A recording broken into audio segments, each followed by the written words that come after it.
Next topic પર જઈએ. વાસ્તવિક વાયુઓની વર્તણૂક. હવે પહેલાં તો એ સમજાવો કે વાસ્તવિક વાયુ શું છે. તો વાસ્તવિક વાયુ એટલે કે જે આપણે પ્રાયોગિક રીતે જે સમર્થન આપે છે, બરાબર, કે ભાઈ કોઈ વાયુ લીધો છે, વાસ્તવિક આપણે એને એની જે વર્તણૂક છે એને અનુભવી શકીએ કે ભાઈ એની પર દબાણ લગાવવામાં આવે તો કદ ઘટે છે, દબાણ ઓછું કરવામાં આવે તો કદ વધે છે, તાપમાન વધારીએ તો કદ વધે છે, તાપમાન વધારીએ તો દબાણ વધે છે.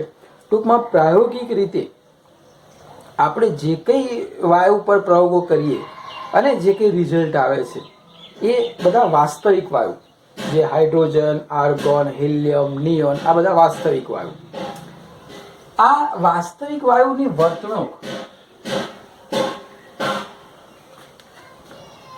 એમાં આદર્શ વાયુની વર્તણૂકમાંથી વિચલન. હવે આ બે શબ્દ સમજીએ. વાસ્તવિક વાયુના આદર્શ વાયુ શું. હવે આપણે નથી કહેતા ઘણી વખત કે ભાઈ આદર્શ વિદ્યાર્થી, આદર્શ ટીચર. હવે આદર્શ વિદ્યાર્થીની ડેફિનેશન શું?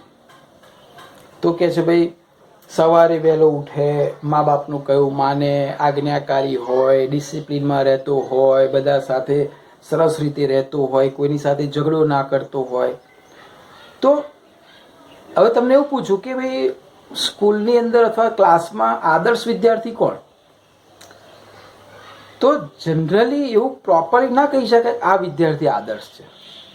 ડેફિનેશન તો કેટલી બધી છે આદર્શ વિદ્યાર્થીની. બધા જ આદર્શ વિદ્યાર્થી હોય અથવા તો કોઈ એક આદર્શ, હા, બધા વિદ્યાર્થીઓ આદર્શ વિદ્યાર્થી જેવા લક્ષણો ધરાવી શકે, એની નજીક હોઈ શકે, પણ તમે 100% એવું ના કહી શકો કે આ વિદ્યાર્થી આદર્શ છે અથવા આ શિક્ષક એ આદર્શ શિક્ષક છે. એવી રીતે વાસ્તવિક વાયુ જે છે એ આદર્શ વાયુની ડેફિનેશનની અંદર આવતા નથી. હા, નજીક જતા હશે, કોઈક પરિસ્થિતિમાં કોઈ વિદ્યાર્થી આદર્શ બનતો હશે, પણ જનરલી 24 કલાક આદર્શ વિદ્યાર્થી હોય એવું જરૂરી નથી.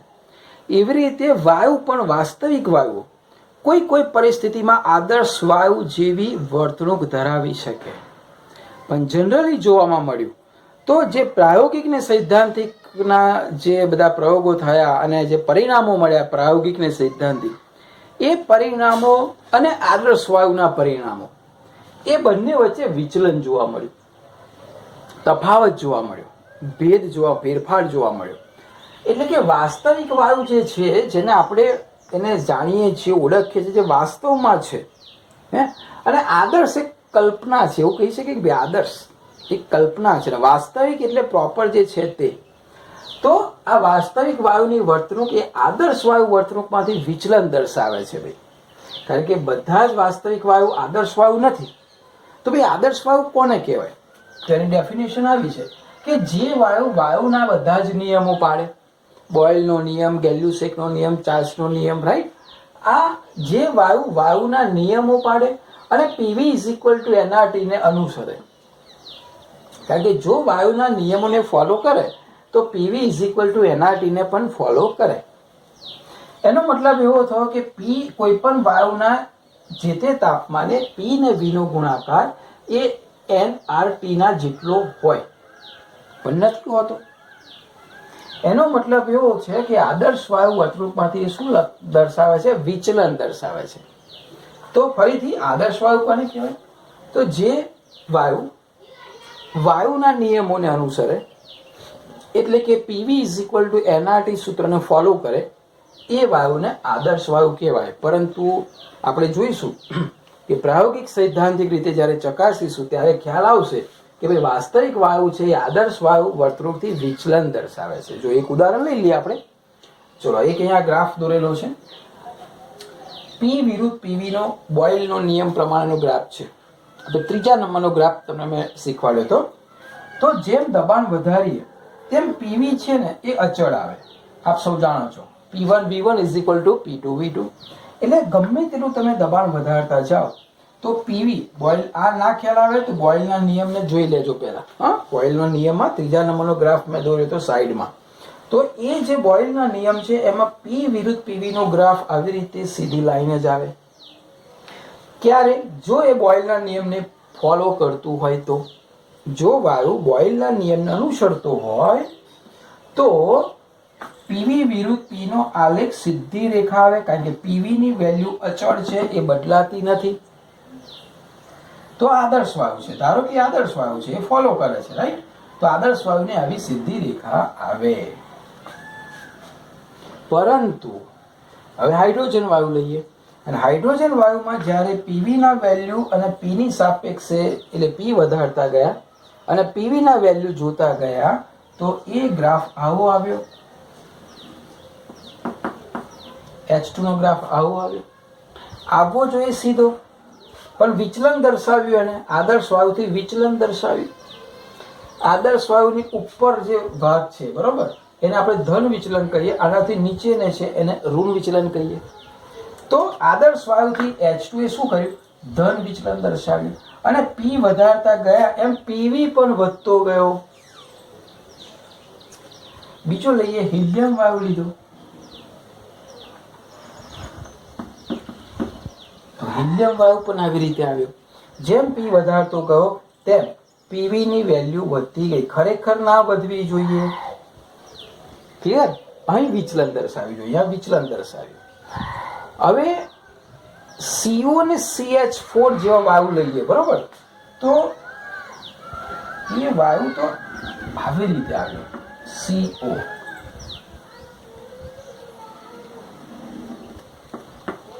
CH4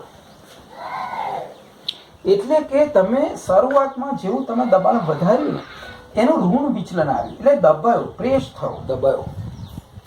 દબાણ થયા પછી એક સમય એવો આવ્યો કે ત્યાં વધારે દબાણ થઈ શક્યું નહીં, અને ફરી હજુ દબાણ વધાર્યું તો દબાવવાની જગ્યાએ એનું વિચલન ધીમે ધીમે આદર્શ વાયુ તરફ ગયું, અને એક તબક્કે આદર્શ વાયુ જેવું વિચલન થયું, એક તબક્કે આ તબક્કે અહીંયા આદર્શ વાયુ જેવું થયું, ફરી પાછું ધન વિચલન થઈ ગયું, કાર્બન મોનોક્સાઇડ. એ રીતે મિથેન વાયુ દબાણ વધાર્યું તો દબાયો, એટલે કે દબાણ થયું, એટલે કે ઋણ વિચલન દર્શાવ્યું. એક તબક્કો એવો આવ્યો કે વધારે દબાણ આપતા હવે એનું દબાણ ઓછું થયું, એટલે દબાયો નહીં વાયુ. પછી વધારે દબાણ આપતા પાછું એનું વિચલન આદર્શ વાયુ જેવું થવા જાય છે, અને ફરી એક તબક્કે એક પરિસ્થિતિને બાદ કરતા ફરી પાછું એનું ધન વિચલન થયું. બરોબર? એનો મતલબ એવો થયો કે ગમે તેનું દબાણ આપતા ઉપરના ધન વિચલન વાળા પ્રેસ થતા નથી, દબાઈ શકતા નથી. આ નીચે જે ઋણ વિચલન દર્શાવે છે થોડાક દબાણ સુધી દબાઈ શકે છે, પણ ફરી દબાણ વધારતા ફરી પાછું ધન વિચલન દર્શાવે છે. તો ખરેખર ગ્રાફ મળવો જોઈએ સીધી રેખા જો આદર્શ વાયુને અનુસરતા હોય તો. કોણ? વાસ્તવિક વાયુ, carbon monoxide, methane, hydrogen, helium, આ બધા વાયુ જો આદર્શ વાયુને ફોલો કરતા હોય તો એની સીધી રેખા મળવી જોઈએ, પરંતુ એને અનુસરતા નથી, એટલે આવા પ્રકારના અલગ અલગ વિચલન જોવા મળે છે. બરોબર? ઘણો લેન્ધી ટોપિક છે, સ્ટેપ બાય સ્ટેપ આપણે શીખીએ. પેલા આટલું કમ્પ્લીટ કરી દે.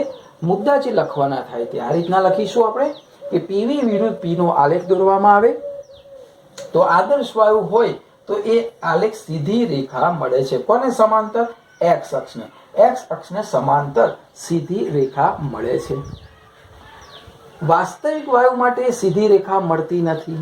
આદર્શ વાયુ માટે સીધી રેખા, વાસ્તવિક વાયુ માટે સીધી રેખા મળતી નથી.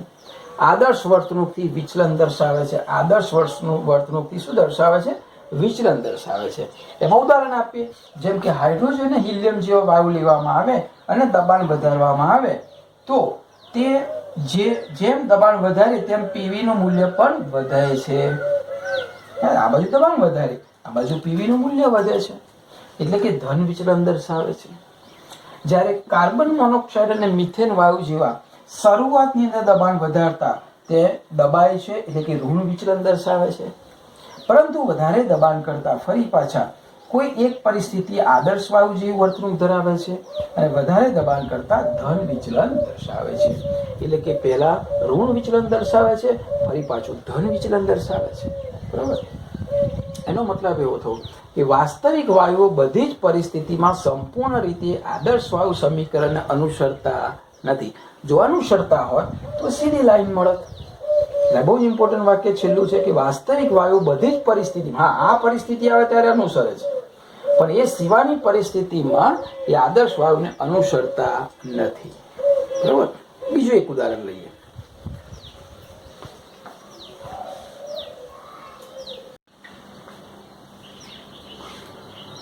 બીજા આલેખમાં ક્યાં વિચલન દર્શાવે છે એ જોઈએ આપણે.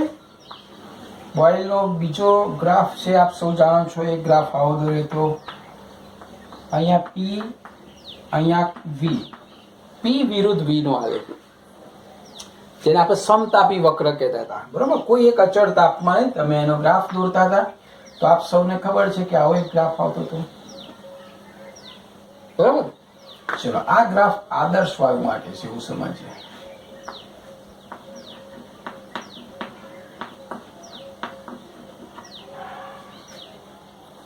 હવે આપ જાણો છો કે જેમ કદ વધે, બરાબર, એમ દબાણ ઘટે, અથવા તો દબાણ અને કદ એકબીજાના વ્યસ્ત પ્રમાણમાં હશે. જો દબાણ વધે તો કદ ઘટે અને દબાણ ઘટે તો કદ વધે. હવે જ્યારે દબાણ અને કદનો આલેખ દોરવામાં આવ્યો ત્યારે આદર્શ વર્તુળમાંથી વિચલન બતાડ્યું. આ ગ્રાફમાં પણ આલેખ આપણે બે રીતનો લખીએ. એક વાસ્તવિક વાયુ માટે, એટલે કે પ્રાયોગિક માહિતી. વાસ્તવિક વાયુ એટલે છે, વાસ્તવમાં છે, એને પ્રયોગ કરીએ અને પ્રયોગ કરીને અમુક દબાણ વધારે, પછી કદ વધીએ, પછી દબાણ વધારે, પછી કદ, દબાણ વધારે, કદ, એટલે એક કિંમતો મળશે. અને એવું માની લઈએ કે એક આદર્શ વાયુ છે, એનો પ્રયોગ નથી કરવાનો, કારણ કે આદર્શ વાયુ એકચ્યુઅલી છે જ નહીં, બધા વાસ્તવિક વાયુ છે.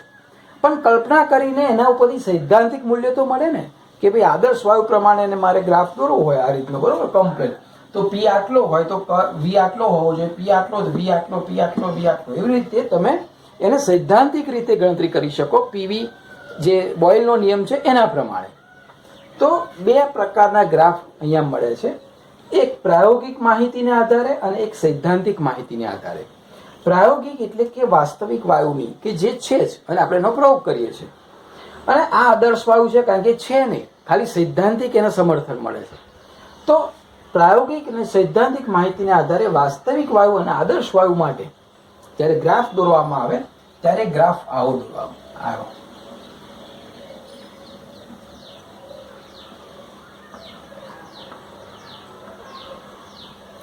એટલે આ જે આવ્યો ને એ સૈદ્ધાંતિક, વાસ્તવિક વાયુ માટે આવ્યો.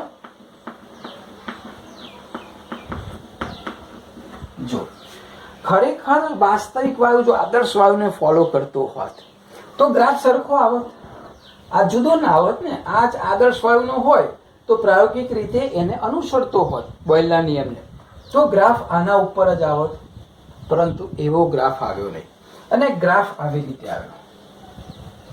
એનો મતલબ એવો થયો કે કદ જેમ ઓછું હતું, બરોબર, એટલે કે દબાણ જ્યારે વધારે હતું ત્યારે બે વચ્ચે તફાવત બહુ હતો. જો એટલે કે ઘણા ઊંચા દબાણે કદની ગણતરી કરેલ કદ કરતા વધારે હતી, ઘણા ઊંચા દબાણે, બરોબર.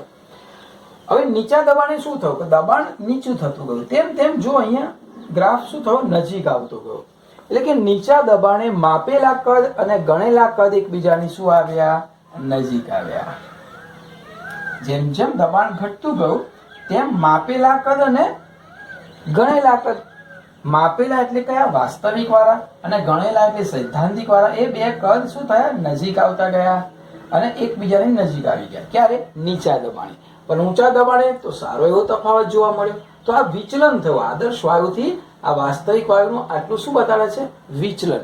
ક્યારે, ઊંચા દબાણે. પણ જેમ નીચું દબાણ કરો તેમ પાછું વિચલન શું થાય, ઘટતું જાય, બરોબર.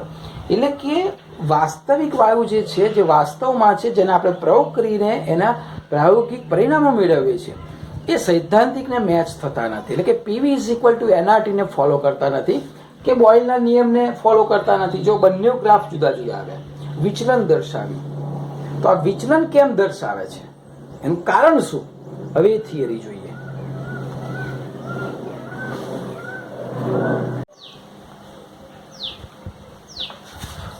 વાસ્તવિક વાયુ જે આપણે જોયા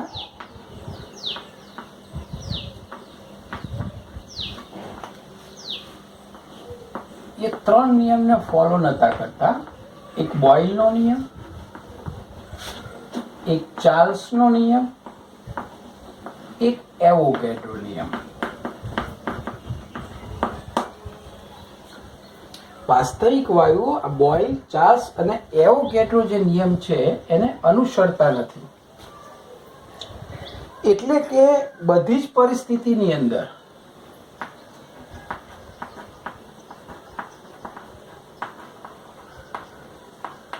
આ ત્રણને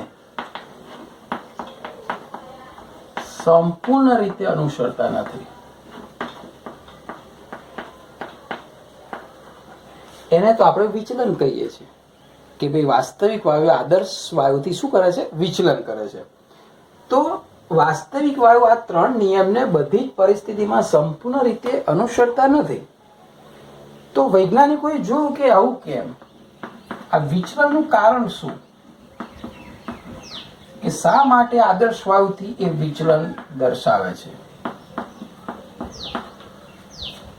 આ વિચલનનું શું કારણ આવ્યું?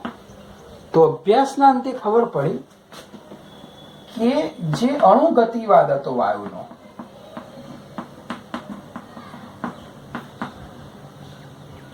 એની બે અભિધારણા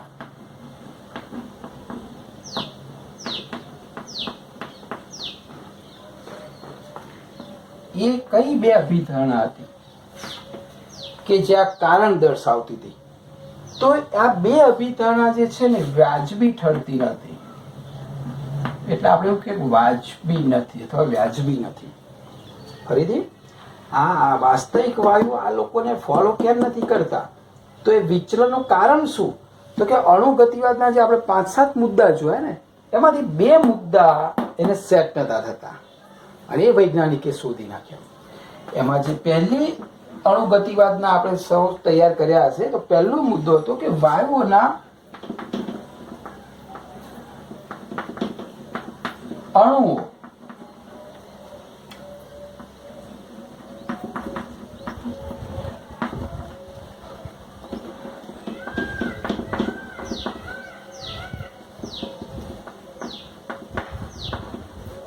આકર્ષણ નથી. આપણે એક મુદ્દો આવો જોયો હતો, યાદ હોય તો, કે વાયુના અણુઓ વચ્ચે આકર્ષણ હોતું નથી, એટલે તો વિસ્તરણ કરે છે. આપણે એના ઉપર સાબિત કર્યું હતું કે ભાઈ વિસ્તરણ કેમ કરે છે?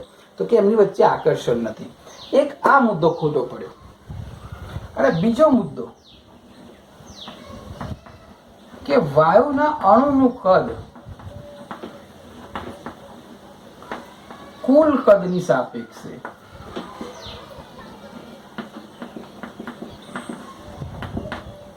આપણે કેવું ગણ્યું હતું? નગણ્ય હતું. એક મુદ્દો આપણે આવો જોયો હતો ને કે વાયુના અણુનું કદ લેવા જઈએ તો કુલ જે કદ છે એની સાપેક્ષે એનું કદ નગણ્ય છે, ગણવાનું જ નથી. એટલે આદર્શ વાયુમાં ગણાતું જ નતું કદ. ફરીથી બે અભિધારણાઓમાં સુધારો કરવાની જરૂર પડી, કારણ કે બે અભિધારણાઓ વ્યાજબી ના ઠહેરી. આ વિચલન કેમ થતું હતું એ આપણે જોઈએ છે. તો પહેલી અભિધારણા હતી કે વાયુઓના અણુ વચ્ચે આકર્ષણ નથી એવું માનવામાં આવતું અને એટલે વિચલન માટેનું કારણ બન્યું. બીજું એવું માનવામાં આવતું ગણતરીમાં કે વાયુના અણુનું કદ કુલ કદની સાપેક્ષે નગણ્ય છે અને એવી રીતે ગણતરી કરવામાં આવતી, બરોબર. પરંતુ આ બંને અભિધારણાઓ ખોટી પડી અને ખોટી પડી એટલે એને સુધારવાની જરૂર પડી. એટલે સુધારવાની જરૂર પડી એટલે કે આકર્ષણ નથીની જગ્યાએ હવે આકર્ષણ છે એવી રીતે લેવામાં આવ્યું. અને અહીંયા વાયુના કદને જે નગણ્ય ગણતા હતા એને હવે ગણતરી કરવામાં આવી, એને ગણતરીમાં લેવામાં આવ્યું અને એમાં સુધારો થયો. અને એ આદર્શ વાયુ જે સમીકરણ છે, બરાબર, એમાં સુધારેલું સમીકરણ આપણે કેવું મળ્યું એ જોઈએ. તો આ પેલા લખી દઈએ ફરીથી. વાસ્તવિક વાયુ જે છે આ ત્રણને બધી જ પરિસ્થિતિમાં અનુસરતા નથી, એટલે તો વિચલન છે ને. એટલે આદર્શ વાયુથી શું કરે છે? વિચલન છે. આ વિચલનનું શું કારણ? તો અણુગતિવાદની જે બે અભિધારણાઓ હતી એમાં થોડીક મિસઅન્ડરસ્ટેન્ડ હતી, એ વ્યાજબી ના ઠરી અને એને સુધારવામાં આવી. તો પહેલી અભિધારણા પેલી આકર્ષણવાળી, બીજી અભિધારણા કદવાળી. હવે બંને જોઈએ અને શું સુધારો થયો એ આપણે જોઈએ.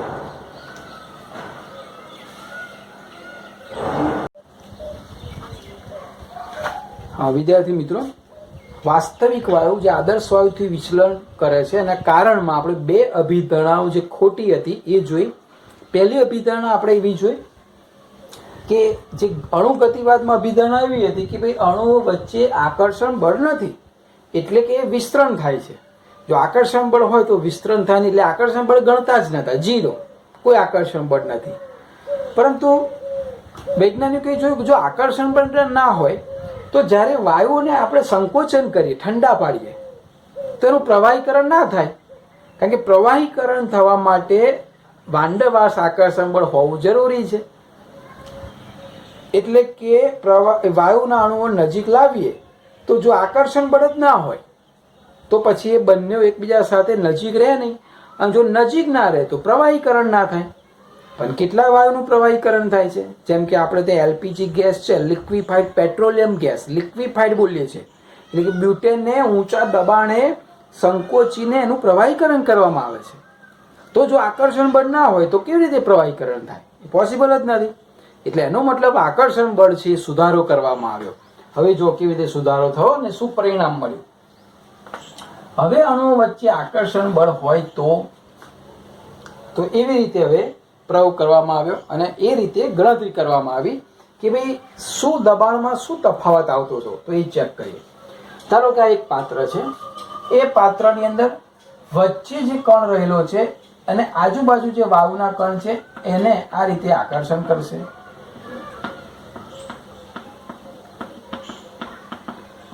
આ રીતે, એટલે કે વચ્ચે રહેલો જે અણુ છે પાત્રમાં, એ બધી જ દિશામાં એક સરખું આકર્ષણ બળ કરે. હવે આકર્ષણ બળ છે એવું માની લઈએ, એટલે આ અણુ એને ખેંચે, આ પણ ખેંચશે, બધા જ પોતાની બાજુ એને ખેંચશે.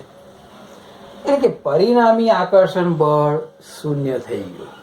બરોબર? બધી જ બાજુ દિશામાં એવી રીતે ઉપર નીચે ચારે બાજુ એને ખેંચે એટલે પરિણામી આકર્ષણ બળ શૂન્ય થઈ ગયું. ક્લિયર? પરંતુ જ્યારે એ કણ ગતિ કરતો કરતો કરતો જ્યારે દિવાલની નજીક આવશે, કારણ કે દિવાલના અથડાય ત્યારે તો દબાણ ઉત્પન્ન કરે, તો ધારો કે એ કણ દિવાલની જેવો અહીંયા નજીક આવશે અને અથડાશે, તો અત્યાર સુધી કેવું માનતા હતા કે ભાઈ આને કોઈની સાથે આકર્ષણ નથી, એટલે એ અથડાતો હતો, પૂરી શક્તિથી અથડાતો હતો, એ ગણતરીમાં લેવાતો. પરંતુ પછી ખબર પડી કે આકર્ષણ છે, તો દિવાલ સાથે જેવો નજીક આવશે ને એટલે એની જોડે રહેલા બીજા અણુ આ સાઈડ, આ બાજુ તો હશે જ નહીં, તો આ બધા એને ખેંચશે. કેમ? કારણ કે હવે આકર્ષણ બળ છે. એટલે કે અત્યાર સુધી એવું માનવામાં આવતું કે આ એને ખેંચતા નથી અને સીધો અથડાય છે. બરોબર? તમારામાંથી કોઈ એક પાત્રની અંદર મૂક્યા હોય દિવાલમાં અને એક વિદ્યાર્થીને કહે કે ભાઈ તું જોશથી તાર દિવાલને ધક્કો માર, તો દોડતો દોડતો આવીને ધક્કો મારે એને કોઈ અડતું નથી. અત્યાર સુધી એવું લેવાતું હતું. હવે એવું કહે છે કે ભાઈ એ ધક્કો મારે ને ત્યાં તમારે એને તમારી બાજુ ખેંચી રાખવાનો, તો ધક્કો કેવો વાગશે? ઓછો વાગશે કે વધારે વાગશે? બરોબર? એને કોઈ પકડતું નથી અને ધક્કો મારે છે તો ધક્કો વધારે વાગશે. હવે એને પકડે છે અને એવો ધક્કો મારે છે, ધક્કો ઓછો લાગશે. તો આ ડિફરન્ટ આવતું હતું, આ વિચલનનું આ કારણ બનતું હતું કે અત્યાર સુધી એવું માનતા હતા કે આકર્ષણ બળ નથી એટલે જે ધક્કો વાગતો હતો એ પી આદર્શ દબાણ હતું, પી આદર્શ દબાણ. હવે એવું કે છે કે ના ભાઈ આકર્ષણ બળ છે, એટલે કે હવે આ ધક્કો એટલો ઓછો વાગશે, કારણ કે આકર્ષણ બળ આજુબાજુ એને ખેંચે, એ અથડાશે તો ખરો જ, પણ આ ધક્કો ઓછો વાગે. તો એ કેટલો ધક્કો છે? તો કે an²/v² જેટલો. એ ધક્કો કેટલો છે? an²/v² જેટલો છે. તો એટલો ધક્કો ઓછો વાગતો હતો. તો આ પદ જે છે એને ઉમેરવામાં આવ્યો. આ જે પદ છે બરોબર, એ પદમાં ફેરફાર કરવામાં આવ્યો કે એટલું પદ ઓછું હતું એમાં. ડિટેલમાં સમજીએ. બરોબર? જો હવે સમજો, હવે બુક પ્રમાણે જે લખવાનું છે એ રીતે કે ભાઈ જ્યારે કણ પેલો વાયુનો અણુ દિવાલ પાસે આવે, દિવાલ પાસે, તો તે વખતે હવે દબાણ, ઊંચું દબાણ એ વધારે વિચલન હતું.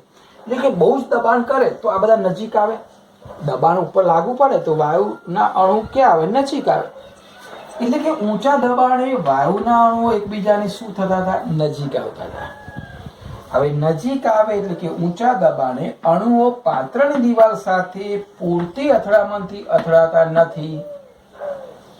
બરાબર? કેમ પૂરતી અથડામણથી નથી અથડાતા? એને ખેંચી રાખે છે આ લોકો. જો કારણ શું? તો કે અણુ વડે આણ્વીય આકર્ષણ બળને લીધે પાછા ખેંચાય છે. પાછા ખેંચાય છે કોના લીધે? આણ્વીય આકર્ષણ બળ. અણુ વચ્ચેના આણ્વીય આકર્ષણ બળને લીધે જેટલી તાકાતથી આ અથડાવવો જોઈએ એના કરતા ઓછી તાકાતથી અથડાય છે. બરોબર? એટલે એ આકર્ષણ બળને લીધે પાછો ખેંચાય છે. અથડાય છે ખરો, પણ જે આપણે આદર્શ વાયુ તો કેવું કે આકર્ષણ બળ છે જ નહીં અને એ ગણતરી કરતા હતા, પણ અહીંયા તો છે, લેવું પડે. એટલે કે આ પદ ઓછું આવતું હતું એમાં અને એટલે વિચલન આવતું હતું. એટલે શું થયું કે ભાઈ આદર્શ વાયુથી ક્રિયાશીલ થતું દબાણ, એટલે કે આદર્શ વાયુ માન્ય આ આકર્ષણ બળ છે નહીં અને એના લીધે જે દબાણ ઉત્પન્ન થાય એના કરતા ઓછું દબાણ ક્રિયાશીલ થશે. કેમ ઓછું દબાણ? આ લોકો એને ખેંચશે. તો આ ઓછું દબાણ એ કેટલું? n² જેટલું. આ એ જે છે આંતર આણ્વીય આકર્ષણ બળ બતાડે છે, કારણ કે દરેક અણુ વચ્ચે અલગ અલગ હોય, જે તે વાયુ પર ડિપેન્ડ છે. એટલે આંતર આણ્વીય આકર્ષણ બળ બતાડે છે. n છે મોલની સંખ્યા બતાડે છે અને v કદ બતાડે છે. તો an²/v² જેટલું પદ ઓછું આવતું હતું. એટલે હવે જે સૂત્ર બન્યું આવું બન્યું કે ભાઈ પીવી = માં જે ભૂલ આવતી હતી એમાં જે પી લેતા હતા ને આદર્શ પી લેતા હતા, પણ ખરેખર પી આદર્શ હવે કેટલો હોવો જોઈએ? તો કે વાસ્તવિક જે છે એમાં કેટલું પદ ઉમેરવાનું? an²/v². અત્યાર સુધી આપણે આ બે જ લેતા હતા, તો આ બે સરખું કેવી રીતે આવે? નતું આવતું. પણ વાસ્તવિક જે અથડામણ થાય એમાં આ પાછું ઉમેરવું પડે તો આદર્શ જેટલું થઈ જાય. બરોબર? આ જે ખામી આવતી હતી ને આદર્શમાં તો આ છે જ નહીં, એટલે પૂરી જોશથી અથડાતું હતું. પણ હવે એ અથડામણ ઓછી થશે. કેમ? તો કે આ એને ખેંચે છે, તો આ ઓછી અથડામણ અને ખેંચે છે એ બે ઉમેરી દો એટલે આદર્શ વાયુ જેવી વર્તણૂક થઈ જાય. બરોબર? એટલે કે પી આદર્શ જે છે પી વાસ્તવિક પ્લસ an²/v², જ્યાં એ શું છે? આંતર આણ્વીય આકર્ષણ બળ અચળાંક છે. બરોબર? n શું છે? મોલ જથ્થો છે અને v છે કદ છે. તો આ પેલું જે સુધારવાળું જે પદ હતું એ આદર્શ પી આદર્શમાં પદ હતું. બરોબર? પછી જોઈએ છે કે આખું સમીકરણ કેવું બને છે. તો આ જે વાત હતી એ પહેલી અભિધારણ સુધારી કે અણુઓ વચ્ચે આકર્ષણ બળ હોય તો આટલું પદ એમાં ઉમેરવું પડે. બરોબર?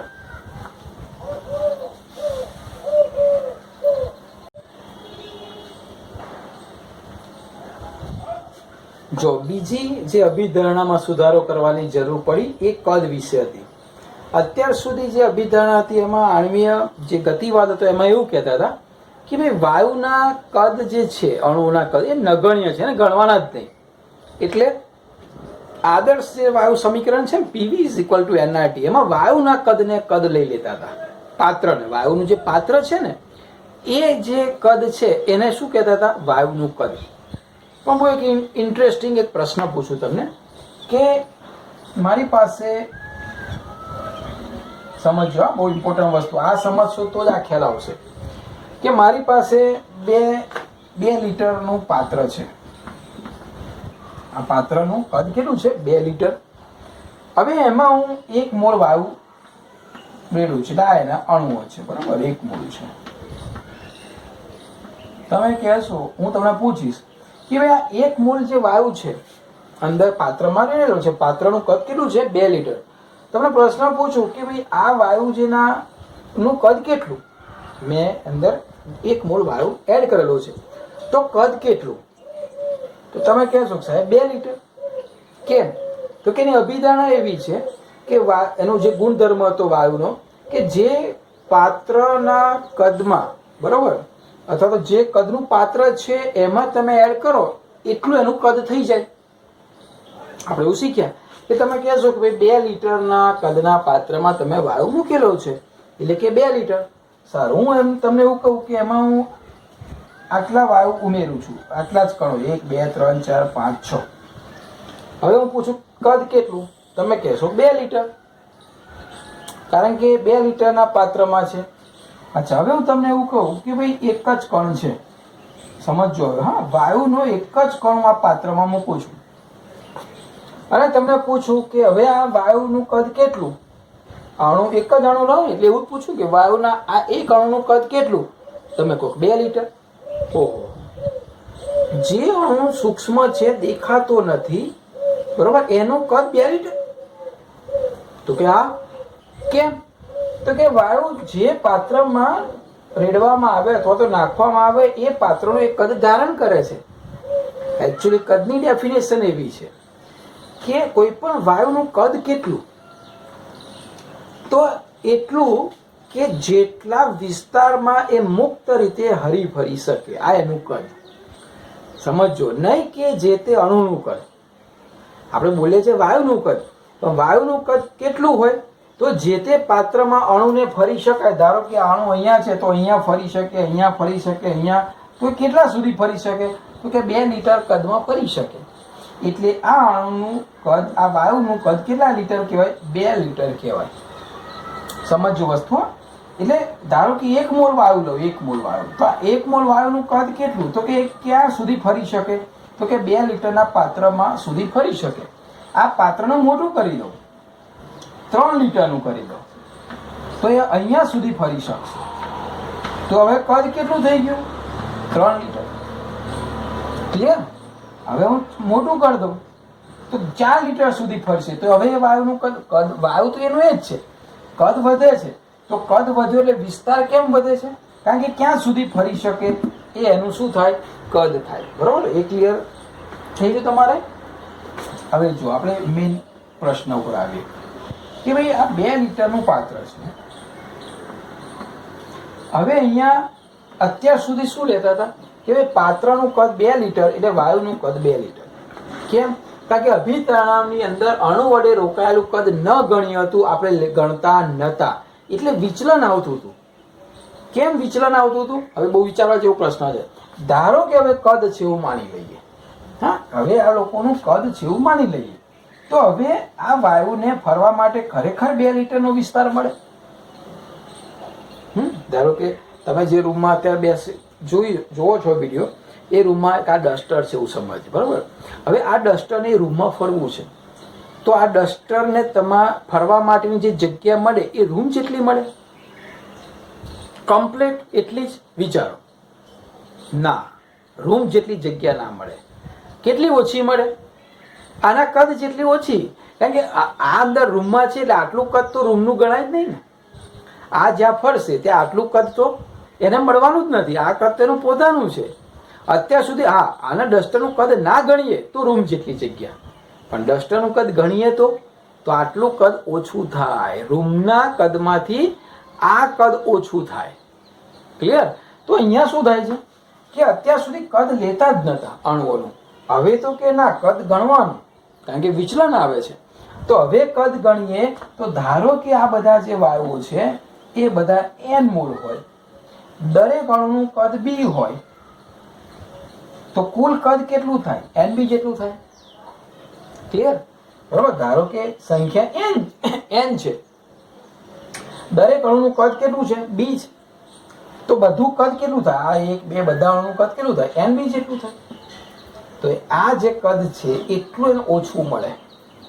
આટલું કદ એને ઓછું મળવાનું, એનું પોતાનું કદ તો એ રૂમમાંથી બાદ કર્યું નહીં આપણે, એટલું એની જગ્યા નથી મળવાની. તો એવી રીતે આ nb જે છે મેઇન કદમાંથી શું કરવા પડે? બાદ કરવા પડે. એટલે મેઇન કદ અત્યાર સુધી આપણે PV = nRT લેતા હતા, એમાંથી nb શું કરવા પડે? બાદ કરવા પડે. હવે લખાણ કેવી રીતે લખીશું? તો આવી રીતે. હવે બીજા નંબરમાં કે અણુ વડે રોકાયેલ કદ જો સાર્થક હોય તો, એટલે કે ગણવામાં આવે તો જો વાયુના અણુઓના કદને ગણતરીમાં લેવામાં આવે તો, ફરીથી, હવે વાયુના અણુઓના કદને જો ગણતરીમાં લેવામાં આવે તો કોઈ પણ અણુના હલનચલન માટે વાયુએ રોકેલું કદ પ્રાપ્ત થશે નહીં. બરોબર? એટલે એવું કે છે કે વાયુના અણુઓના કદને જો હવે ગણતરીમાં લઈશું તો વાયુએ રોકેલું જે કદ છે ને એ પ્રાપ્ત થશે નહીં. કારણ કે વાયુએ રોકેલું કદ એ કેટલું છે? કદના પાત્ર જેટલું. તો આથી આદર્શ કદ મેળવવું હોય તો શું કરવું પડે? વાયુના માપેલ કદમાંથી, આ જે કદ છે એમાંથી અણુએ રોકેલું કદ શું કરવું પડશે? બાદ કરવું પડશે. બરોબર? હવે n મોલ અણુનું રોકેલ કદ ધારો કે Nb હોય, જ્યાં બી અચળાંક છે, તો મેઇન જે કદ છે એમાંથી આ કદને શું કરવું પડે, મારે બાદ કરવું પડે. તો આ v આ કદ આવે એટલે આ હોય તો મેઇન કદ ખરેખર કેટલું હોવું જોઈએ, v માઇનસ Nb. અત્યાર સુધી આપણે આ ગણતા જ નતા એટલે આ બે સુધારા થયા, બરોબર.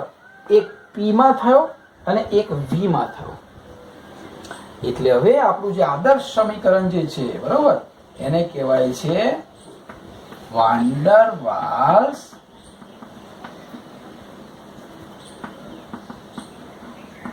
સમીકરણ. બરોબર, વાન ડર વાલ્સે સુધારો કર્યો. કયું સમીકરણ હતું, PV is equal to nRT. પણ આ ફોલો નતું થતું, તેમાં બે સુધારા કર્યા, હવે ફોલો થાય છે.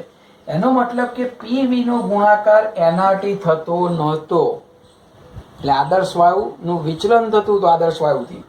તો P ની જગ્યાએ હવે શું મૂકીશું આપણે, P પ્લસ, એટલે P વાસ્તવિક છે, an square upon v square.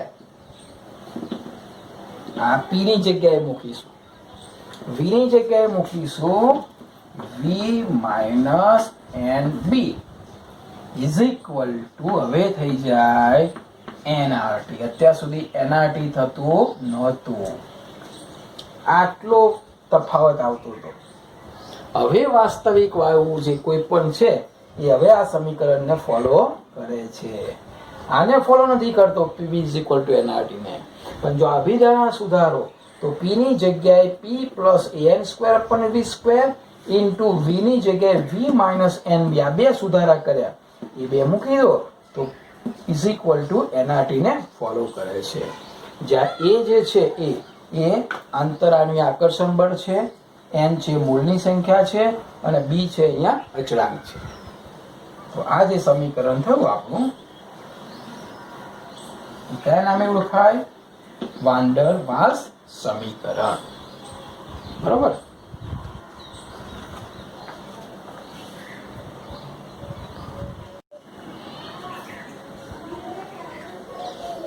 જો આપણે એક નવો સંકોચનીયતા અવયવ લઈએ જેને Z તરીકે ઓળખવામાં આવે છે. Z શું છે તો આપ સૌ જાણો છો કે PV is equal to nRT. આદર્શ વાયુ સમીકરણ, જે વાયુ આને ફોલો કરે એને આદર્શ વાયુ સમીકરણ કહેવામાં આવે છે.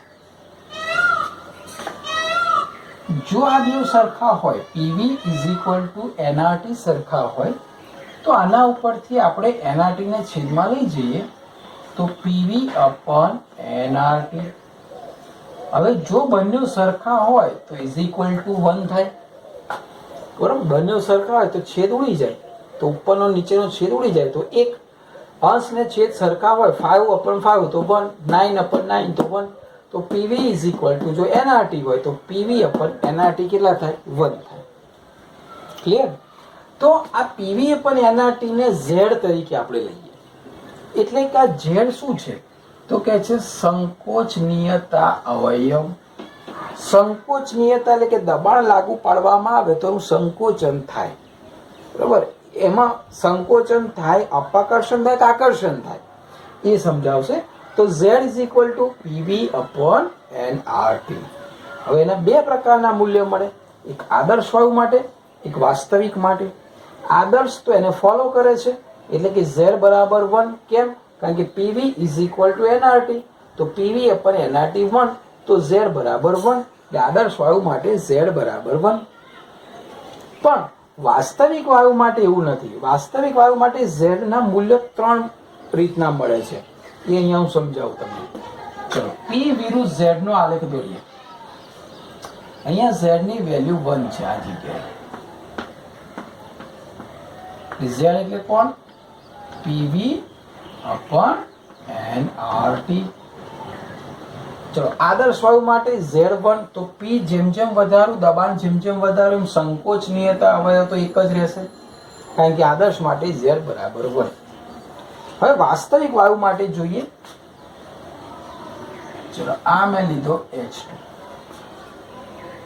તો એનું મૂલ્ય 1 કરતાં વધે જ.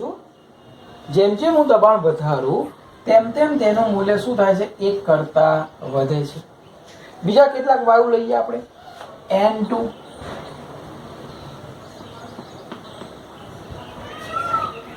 બીજો કોઈ વાસ્તવિક વાયુ લઈએ આપણે. આ O2. ત્યાર પછી લઈએ CH4,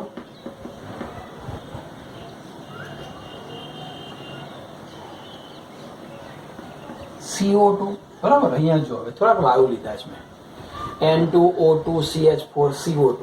હવે આ વિચલન જુઓ શું થાય છે. એ Z ની વેલ્યુ શું થાય છે? આ જગ્યાએ તમે જુઓ અહીંયા નીચે, તો આ જગ્યાએ Z ની વેલ્યુ શું થશે? 1 કરતાં ઓછી થશે. બરાબર. અહીંયા Z ની વેલ્યુ કેટલી થશે? 1 કરતાં વધારે થશે. 1 કરતાં ઉપર અને અહીંયા 1 કરતાં નીચે. હવે તમે એક માર્ક કરો, આ બધા જ વાયુઓ અહીંયા જેમ જેમ હું દબાણ વધારું છું ને એમ ગ્રાફ જો આવી રીતના આવે છે. કયા દબાણે બધા આદર્શ વાયુ તરીકે વર્તે? આમ જઈએ એમ દબાણ વધે તો બધા Z બરાબર 1 ક્યારે થાય? તો નીચા દબાણે. આ જગ્યાએ જો અહીંયા બધા જ Z બરાબર 1 છે. જો અહીંથી શરૂ થાય. જો એક દબાણ નહિવત કરી દો એકદમ 0, તો P = 0 નહિવત એકદમ નીચા દબાણે બધા આદર્શ વાયુ તરીકે વર્તે. એટલે કે નીચા દબાણે Z બરાબર 1 હોય. બરાબર. એટલે પ્રશ્ન એવું પૂછાય કે ભાઈ વાસ્તવિક વાયુ આદર્શ વાયુ ક્યારે વર્તે? કેવા દબાણે? તો કે છે નીચા દબાણે. અચ્છા, મધ્યવર્તી દબાણ ને ઊંચા દબાણે શું થાય ચેક કરીએ. હવે જો, હવે હું જેમ જેમ દબાણ વધારું છું, હવે જેમ જેમ દબાણ વધારું છું તેમ કેટલાક વાયુનો Z દબાણીય હોય છે. જો દબાય છે, પછી એક સમય એવો આવે છે કે મેક્સિમમ દબાયા પછી હવે હું જો દબાણ વધારું તો દબાવવાની જગ્યાએ Z 1 કરતાં વધી જાય છે. ધન વિચલન તરફ જતા રહે છે ઋણ વિચલનની જગ્યાએ. તો આ જે વિચલન થાય છે એવું કેમ થાય છે? તો કે છે હવે હું જો એને એક લિમિટ સુધી વાયુને દબાવીશ, એટલે દબાવી શકાશે, એટલે એ પ્રેસ થશે. પરંતુ એક સમય એવો આવશે કે અપાકર્ષણ વધી જશે. હવે કોના કોના વચ્ચે? ઇલેક્ટ્રોન વાદળ વચ્ચે ને કેન્દ્ર વચ્ચે અપાકર્ષણ વચ્ચે. હવે જો હું દબાણ વધારું, આદર્શ વાયુથી વિચલન વધારે થાય છે. ક્લિયર? તો આ જે બતાડે છે 3 પ્રકારના. અચ્છા, મધ્યવર્તી વિચલન જે છે એ Z <1, એટલે કે Z <1 આ મધ્યવર્તી વિચલન છે. બરોબર. દબાણ થોડુંક આપું છું, પણ જ્યારે હાઈ દબાણ આપવું, વધારે દબાણ આપવું, ઊંચા દબાણ, તો Z શું થઈ જાય? <1. અહીંયા આ બધાનું મધ્યવર્તી દબાણમાં જો 0 દબાણ હોય નહિવત તો Z1, એના કરતાં દબાણ મધ્યવર્તી રાખવું Z <1. જો દબાણ એનાથી વધારું તો Z <1. ક્લિયર? હવે કેટલા દબાણ સુધી વાયુ આદર્શ નિયમોને અનુસરે એ કોના ઉપર આધાર રાખશે? તો કે છે એનો વાયુનો સ્વભાવ અને વાયુના તાપમાન ઉપર આધાર રાખે છે. કયા દબાણે આદર્શ વાયુ જેવું વર્તે? બરોબર. કેટલા દબાણ સુધી? બધા દબાણે નહીં. તો એ કયું દબાણ? તો એ દબાણ કોના ઉપર આધાર રાખે? વાયુનો સ્વભાવ. જો અહીંયા બધા વાયુના જુદા જુદા સ્વભાવ છે, તો એ પ્રમાણે જો દરેકનું વિચલન જોઈ દીધું છે. એટલે વાયુનો સ્વભાવ અને તાપમાન ઉપર આધાર રાખે. તાપમાનનું હવે હું સમજાવું છું કે કેવી રીતે તાપમાન ઉપર આધાર રાખે. બરોબર.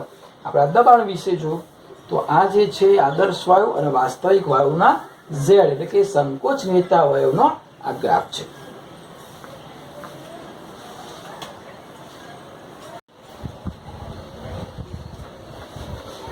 જો હવે આપણે તાપમાનનો પરિબળ કેવી રીતે ભાગ ભજવે છે એ જોઈએ.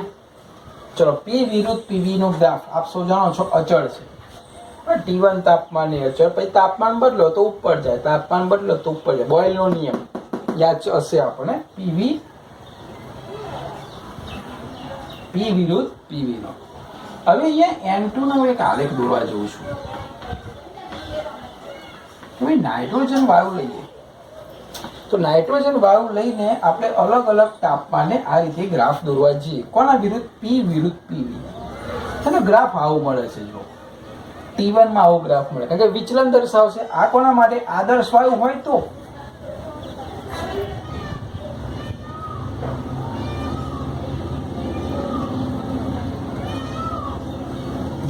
કેવી રીતે વિચલન દર્શાવે છે. અહીંયા બહુ જ વિચલન છે. જો અહીંયા ઓછું વિચલન, અહીંયા થોડુંક ઓછું, નહીં તો બિલકુલ નહીં. એનો મતલબ એવો થયો કે અહીંયા જે તાપમાન એટલે કે T1 કરતા T2 કરતા T3 કરતા T4, જેમ તાપમાન વધે છે ને તેમ આદર્શ વાયુથી વિચલન ઓછું થતું જાય. એટલે કે કોઈ વાયુના તાપમાન તમે વધારો છો તો એ ધીમે ધીમે ધીમે એવા તાપમાને પહોંચે છે કે ચોક્કસ દબાણે જે તે તાપમાને આદર્શ વાયુ તેવું વર્તે છે. જો આદર્શ વાયુ, હા, બહુ વધારે દબાણે નહીં, પણ કેટલાક દબાણે એ આદર્શ વાયુ તરીકે વર્તે. તો આ જે તાપમાને આદર્શ વાયુ તરીકે વર્તે ને એને બોઇલ તાપમાન કહેવામાં આવે છે. જો વ્યાખ્યા જોઈ લે કે ભાઈ જે તાપમાને વાસ્તવિક દબાણના ગણતરી પાત્ર ગાળામાં, જે દબાણ છે એના ગણતરી પાત્ર ગાળામાં આદર્શ વાયુ નિયમોને પાળે. ક્યારે? જે તાપમાને, તે તાપમાનને બોઇલ તાપમાન અથવા બોઇલ બિંદુ કહે છે. બરાબર? ફરીથી, જે તાપમાને, જો અહીંયા નથી, અહીંયા તાપમાન ઓછું છે ને તો ગાળો બહુ મોટો છે. જો પછી જેમ જેમ તાપમાન વધે એમને અમે ધીમે ધીમે આદર્શ વાયુ બનવા પ્રયત્ન કરે. તો એ જે દબાણના ગણતરી પાત્ર જે ગાળો છે એ એમાં આદર્શ વાયુ નિયમ નહીં પાડે. કોણ? વાયુ. કયો વાયુ? વાસ્તવિક વાયુ. તો એ તાપમાનને શું કહેવાય? બોઇલ તાપમાન. સાદી રીતે યાદ રાખવું હોય તો જે તાપમાને વાસ્તવિક વાયુ આદર્શ વાયુના નિયમોને અનુસરે તે તાપમાનને બોઇલ તાપમાન અથવા બોઇલ બિંદુ કહે છે. બરોબર? ધારો કે ઉદાહરણમાં લેવું હોય તો આપણે નાઇટ્રોજનનું લઈએ તો નાઇટ્રોજનનું 332 કેલ્વિન તાપમાન જે આવે છે એનું બોઇલ તાપમાન છે. એટલે આ તાપમાને ચોક્કસ દબાણનો જે ગણતરી પાત્ર ગાળો છે દબાણનો એ તે વખતે N2 332 કેલ્વિન તાપમાને આદર્શ વાયુ તરીકે વર્તે. બરાબર? એવી રીતે H2 જે છે એ 108 કેલ્વિન તાપમાન, એના બોઇલ તાપમાન કહેવાય અથવા તો બોઇલ બિંદુ કહેવામાં આવે છે. બરાબર? એટલે અત્યાર સુધી આપણે એવું જોયું કે ભાઈ નીચું દબાણ હોય, બોઇલનો ગ્રાફ જો આના પહેલા, કે ઊંચું તાપમાન હોય તો વાયુઓ આદર્શ વર્તણૂક ધરાવે છે. બરાબર? અહીંયા તમે જો નીચું દબાણ, જો આ નીચું દબાણ છે તો ઊંચા દબાણે નહીં, એટલે કે નીચું દબાણ અને ઊંચું તાપમાન, નીચા દબાણે અને ઊંચા તાપમાને વાયુઓ આદર્શ વર્તણૂક દર્શાવે. ક્લિયર? ચલો હવે છેલ્લે એક સાર જોઈ લે. Z બરાબર P વાસ્તવિક અપન NRT. હવે કદનો કેવી રીતે ગુણોત્તર છે સમજીએ કે ભાઈ Z બરાબર PV અપન NRT આપ શીખ્યા. અને આ વાસ્તવિક કદ હોય તો, એટલે કે વાસ્તવિક વાયુ હોય તો. હવે જો વાયુ આદર્શ વર્તણૂક દર્શાવે તો એવું માની લઈએ તો PV આદર્શ ઇઝ ઇક્વલ ટુ NRT. તો અહીંયા આદર્શનું કદ હશે તો PV આદર્શ બરાબર NRT અપન P થાય. P છેદમાં જતો રહે તો V આદર્શ is equal to NRT અપન P. તો NRT અપન P બરાબર V આદર્શ. તો NRT અપન P બરાબર V આદર્શ. તો Z બરાબર શું થાય? ઉપર V વાસ્તવિક તો છે જ. હવે NRT અપન P તો કોણ? V આદર્શ. તો તમને કોનો ગુણોત્તર મળે? ખરેખર Z શોનો ગુણોત્તર છે? તો કે વાસ્તવિક કદ અને આદર્શ કદ હોય એ બંનેનો ગુણોત્તર એટલે Z છે. બરાબર? તો અહીંયા સુધી થોડીક લેન્ધી ટુકડો જ છે. બરાબર? આટલી બધી ટુકડો આખી ના પૂછાય, એના ટુકડા ટુકડા પૂછાય કે ભાઈ Z છે એ V વાસ્તવિક અને V આદર્શનો ગુણોત્તર છે તો આટલું જ લખવાનું છે. તાપમાન ઉપર આધાર રાખે છે તો બોઇલ તાપમાન એટલે શું? તો આ બોઇલ તાપમાન છે. 1 માર્ક્સનો પ્રશ્ન અહીંયા પૂછે કે ક્યારે વાયુઓ આદર્શ વર્તણૂક દર્શાવે? તો કે છે નીચા દબાણે અને ઊંચા તાપમાને વાયુઓ આદર્શ વર્તણૂક દર્શાવે. અહીંયા જોયું કે તાપમાન નીચું અને તાપમાન ઊંચું અને દબાણ નીચું તે વખતે આદર્શ વાયુ તરીકે દર્શાવે છે. બરોબર? તો આ હતું વાસ્તવિક વાયુનું આદર્શ વાયુથી વિચલન. પહેલા તો વિચલન કેમ થાય છે એ ગ્રાફ જોયા, વિચલન થવાના કારણો જોયા. બરાબર? એનું સોલ્યુશન કર્યું. ત્યાર પછી કયા બે પરિબળો હતા જે વિચલન કરાવતા હતા? તો કે દબાણ અને તાપમાન. તો કે ઊંચા તાપમાને આદર્શ વાયુ અને નીચા દબાણે પણ આદર્શ વાયુ તરીકે વર્ત્યો. બરાબર. પછી ઝેડ જોયા, સંકોચનીયતા અવયવ એટલે શું, કેટલા પ્રકારના હોય. આદર્શ વાયુ માટે ઝેડનું મૂલ્ય શું, વાસ્તવિક વાયુ માટે ઝેડનું મૂલ્ય શું. બરાબર. અને છેલ્લે આપણે જોયું ઝેડ વી વાસ્તવિક અપન વી આદર્શ.